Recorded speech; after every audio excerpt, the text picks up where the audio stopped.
Okay, we're standing here at the Great Conewago Presbyterian Church, founded in 1740. It's in Hunterstown, Pennsylvania. It's about 5 miles north of Gettysburg.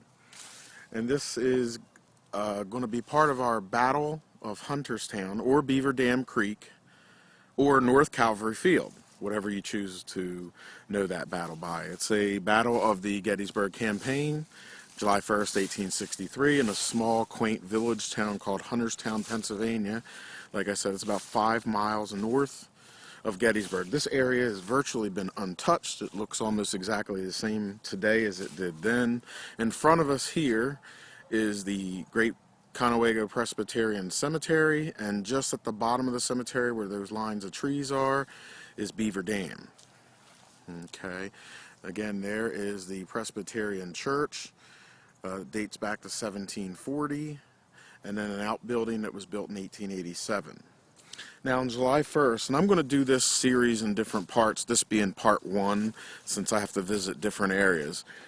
Here in part one, we're going to talk about the beginning stages of the or the skirmish of Beaver Dam, Hunterstown, or North Calvary Field.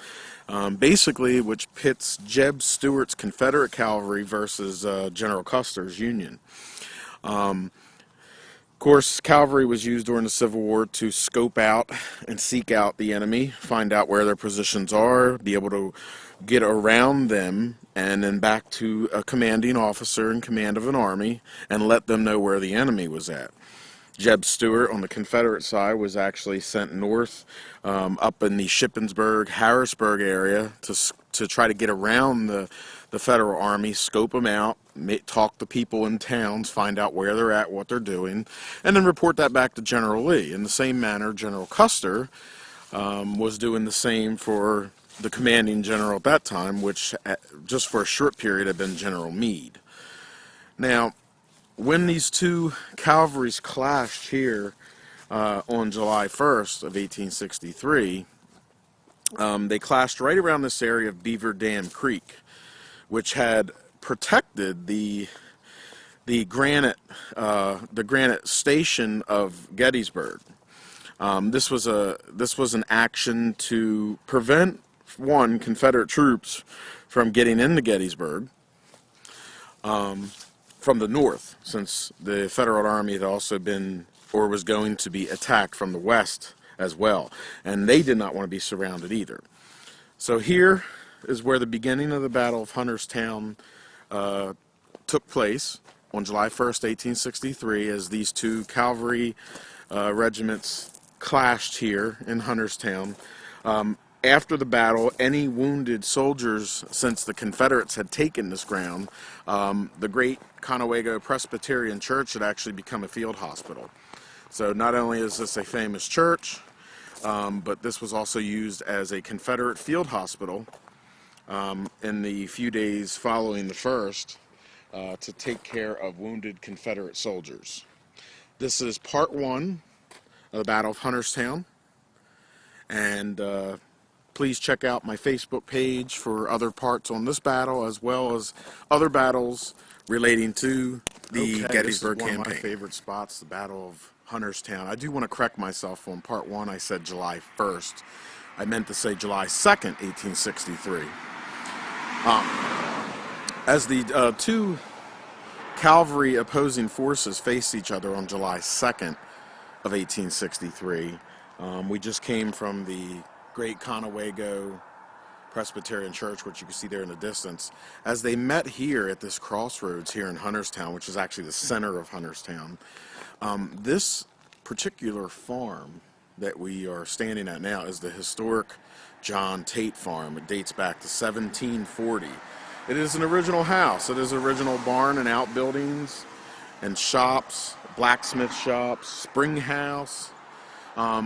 More interesting, President George Washington was here. President George Washington was here at this farm in it was October of 1794, when he was returning from the Whiskey Rebellion. He stopped here at this farm to have his horses shod. at the blacksmith shop. So this is really cool because we are standing on a spot where the first president of the United States, George Washington, stood. Believe it or not, even though he has no connection with the Battle of Gettysburg, he was just 4 miles away from Gettysburg, and some stories even believe that he passed through the town of Gettysburg in 1794. Now, on July 2nd of 1863, about 165,000 soldiers converged on Gettysburg, leaving their mark forever. One encounter that took place in Hunterstown on the afternoon of July 2nd was General Wade Hampton's cavalry brigade was ordered to protect the Confederate left.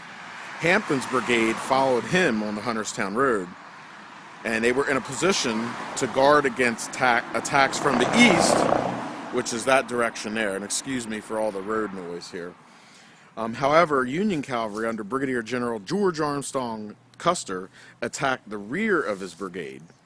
When the Federals retreated, Hanson chased them into an ambush in this direction over here, where there is now a power plant, and that is where the main part of the skirmish was fought.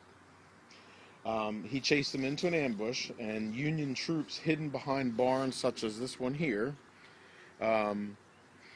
opened fire as the different rebel troops went by. This action actually got the Confederate left flank of protection and robbed them from a bigger victory.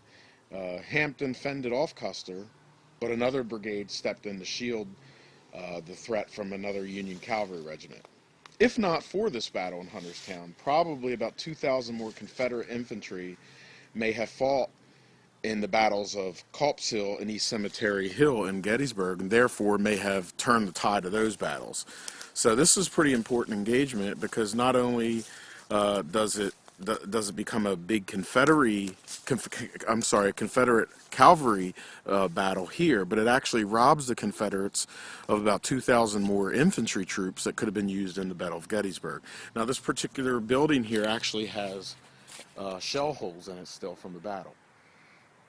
Again, this is the historic Tate Farm from 1740, and it's here at the crossroads of Hunterstown in Hunterstown, Pennsylvania. And this has been part 2 of the Battle of Hunterstown. Okay, this is part 3 of the Battle of Hunterstown, and I am standing near the corner of the Hunterstown Road and Trivers Corner Road. Hunterstown Road in this direction south goes right to Gettysburg, 4 miles. As we look to the east, you can see the historic Tate Farm, which we just came from in part 2. To the north is the Great Conewago Presbyterian Church. This monument was placed here in 2008 and is dedicated to Brigadier General George Armstrong Custer.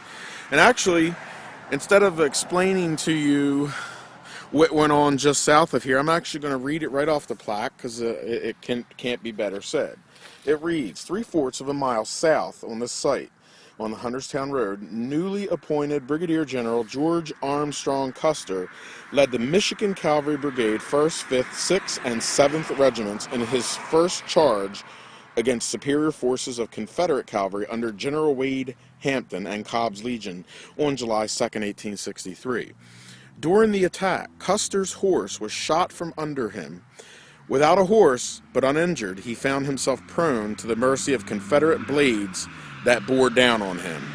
This decisive first encounter nearly proved fatal, if not for the bravery and quick thinking of Norvell Francis Churchill, Company L, 1st Michigan Cavalry, who deflected a saber blow and pulled the boy general to the back of his horse, extracting him from harm's way.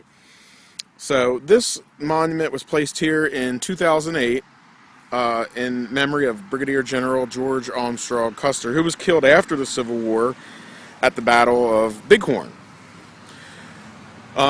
It's probably placed here because it's convenient. It's close to an intersection. It's near the Tate Farm and the Conewago Presbyterian Church, and only about 3/4 of a mile from where he was actually engaged, shot off of horse, and rescued. So this is a nice little spot here on the intersection. If you do come here, you can park your car just across the street, as I've done there. There's a little sub-power plant. So this has been part 3 of the Battle of Hunterstown.